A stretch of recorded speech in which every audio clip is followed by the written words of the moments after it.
In today's video, I'm going to teach you how to type exponents and subscripts in Canva. If you've ever tried to write something like x squared, H2O, or CO2 in Canva and couldn't find a superscript or subscript button, this quick method will fix that. No extra apps required. We'll use a built-in Windows symbol picker that places the exact characters you need right into your Canva text. Open your design in Canva and select your text box. Type the main part of your text first, the part that will sit next to the exponent or subscript.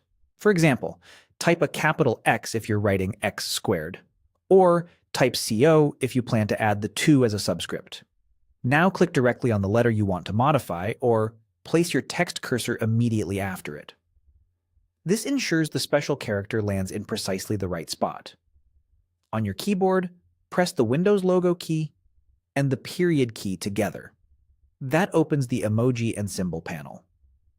In this panel, switch from emojis to symbols by choosing the Symbols tab, the one with the small omega icon. Next, choose Math Symbols. Here you'll find a set of superscript and subscript options.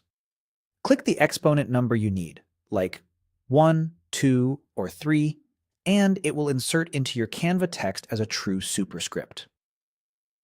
If you're creating a chemical formula or labeling axes, the same math symbols area also includes subscript digits such as 0 through 9. Click the one you want, and it will appear at the correct baseline in your text.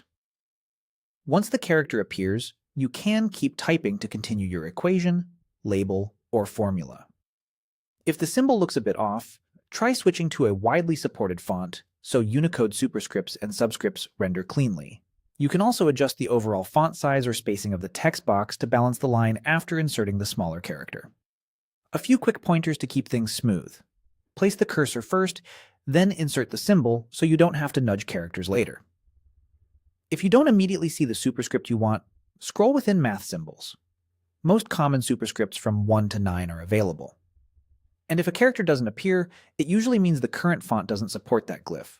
So switch fonts and try again. That's all there is to it. With your text ready, the Windows shortcut, the Symbols tab, Math Symbols, and a single click on the character you need, you can add clean, professional exponents and subscripts anywhere in your Canva design.